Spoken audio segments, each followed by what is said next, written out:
cutting off, any kind of support from people from high school or people that I had known, eventually losing contact with all of those people, not maintaining those relationships, and then not forming new relationships with anybody because it was so completely withdrawn.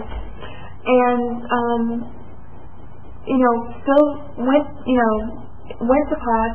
If I found out that a class was causing me too much anxiety, I would just drop it before, and I was on work study. I was financial aid. I had to have work study jobs, so I worked my little jobs. My grandmother came a couple of times and spent a little time with me, and that was nice.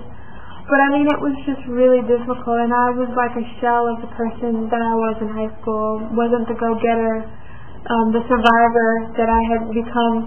I literally just was getting by, and very hard to concentrate, couldn't study, wound up, I remember, which is so unlike me. I was always one to do things ahead of time, and I remember not reading, for one class I didn't read the textbook a single time except the week before the final.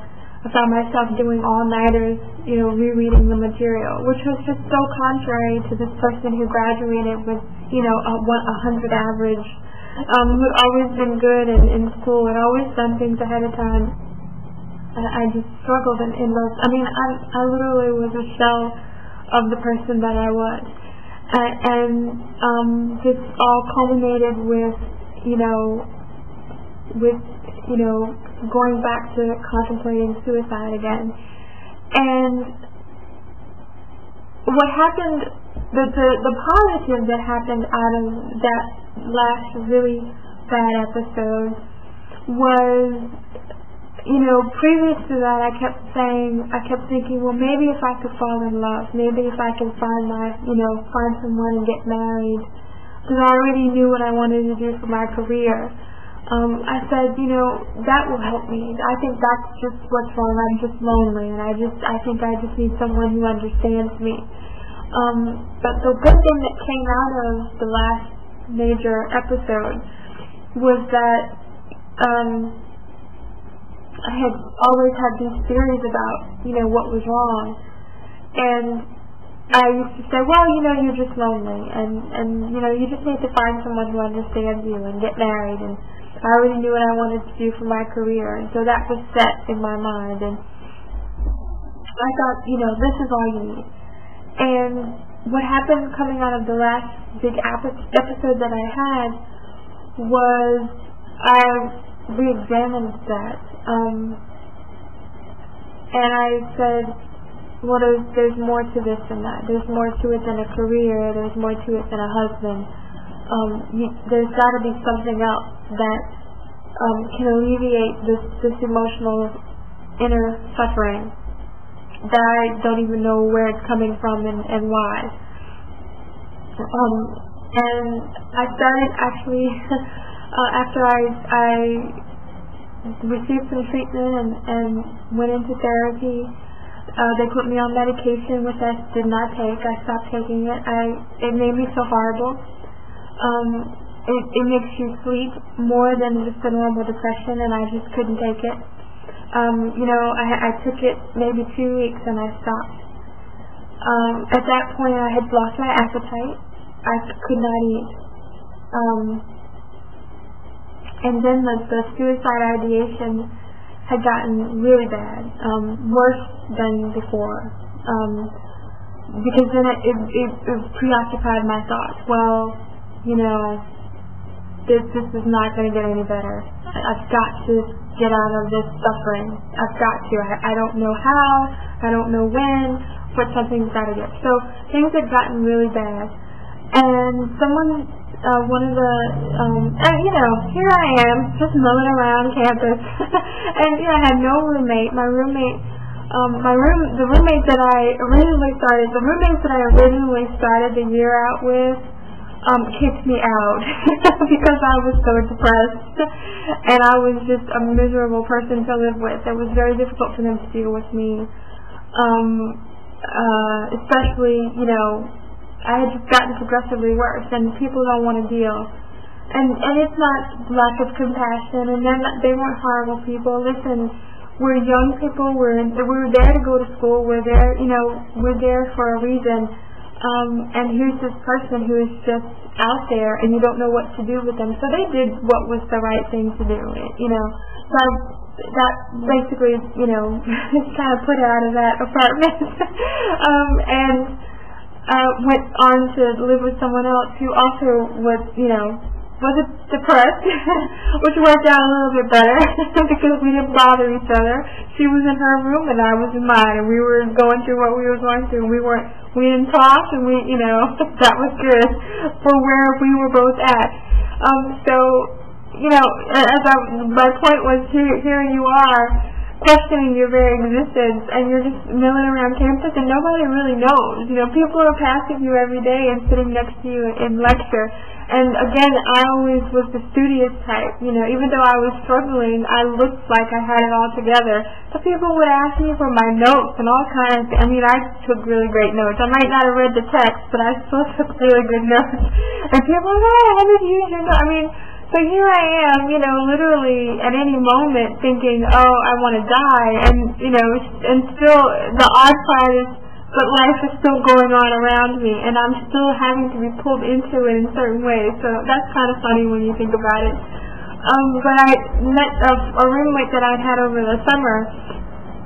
I was really, active in church, and she had told me to go to, invited me to go to Mass. Now, I wasn't raised in church. I certainly wasn't raised in a Catholic church. And so I was so, it just had to be the hand of God, because I was just so like, something's got to give, something's got to change, and I don't know what it is, so let me go and see if that's it. And I went, and just the fact that they were talking about God moved me. I didn't know anything about the Catholic Church. I didn't know how it worked, but I was on board. I was like, okay, because it did make me feel better. It alleviated some of the pressures that I was feeling. And I even signed up for the catechumen classes, which are the classes you take as a new convert. What I can say to you now is that they never asked me that I believe in Jesus Christ. And they never walked me through conversion. They just said, oh, you want to join the Catholic Church, take these classes. And they're talking about baptism and all this stuff and saints, and I knew nothing about it. And I'm just sitting there like, okay. Well, eventually I stopped. I only went to a couple of them because, again, there's still a battle going on. And so, but I loved the priest. That it was a campus church. So one of the fathers was this really hip African American guy. He still had an afro. He was totally stuck in the 70s. He had the bell bottom pants on, and he was real soft, quiet spoken guy. And he was just so cool, and I would, he would meet with me, and I would just tell him, all the stuff that I've been going through, and he just made me feel so much more at ease about life and about myself. And did that for a while, but there was still something lacking. And again, I was, being pulled back into, my old thought patterns. But there was a seed planted when I was doing that, and I was like, that was the first time I began to think that maybe what was wrong with me was spiritually related and not related to something organic in my brain, kind of chemical imbalance in my brain, as the doctors were trying to tell me. So that seed was planted, and then I began to wonder about, generational curses. I had heard about that. I had heard about it, and I knew, I come from an African American heritage. I knew things about people doing stuff that, witchcraft and things like that in my family from stories that I had heard. And they would say, oh, she ain't right because somebody put something on her. I'm sure that you've heard people say stuff like that before. I'm not talking about something that you haven't heard. It's not something that we talk about a lot as a community anymore. I think I don't know that the new generations are so much into that, but my grandmother and my mother, that generation, they still knew about that stuff. And so I began to think, well, is that what's wrong with me? Is it something that somebody did to me or somebody in my family did that I'm suffering the consequences for? Because I just somehow, I didn't think that I had a chemical imbalance. I didn't believe it when the doctor said it. I was like, no, there's something else going on. And so I went on this journey trying to find out, what was it? Could that be it? Needless to say, I went down all kinds of roads. And I finally met a woman who is now, my pastor, and who has been my pastor for 13 years. And I went to her and I said to her, I think there's something running in my family, something was done to me or by somebody or something, but something is wrong, and I am literally having a nervous breakdown, and if I don't get help, I don't know that I'm going to be here much longer. And she just looked at me and said, I need a secretary. Would you like to be my secretary? And that's when my journey began. Now, I'm sitting there like, okay, lady, I'm crying. I'm telling you that my life is like over. I want to die. And you're saying, you want me. And I'm thinking, I'm looking at her, tears all running, face red, tears running. And I say, okay. Because I didn't know what else to say. I'm like, okay, and so it was just very strange because, I just said okay, and then a couple of days later, she tells me what she needs, she's starting a ministry, and she needs help doing these things, and never asked me, was I a Christian, anything like that. Very strategic. I couldn't see it then, but I was like, okay, I'll do it. And invited me to go to the church that she was going to. At that time, she wasn't holding her own services. She was going to another church. Invited me to that church. And I'm sitting in there, and this is different. This is like a Baptist church. It's totally different from the Catholic church. They're singing, and they're dancing, and people... I'm like, hey...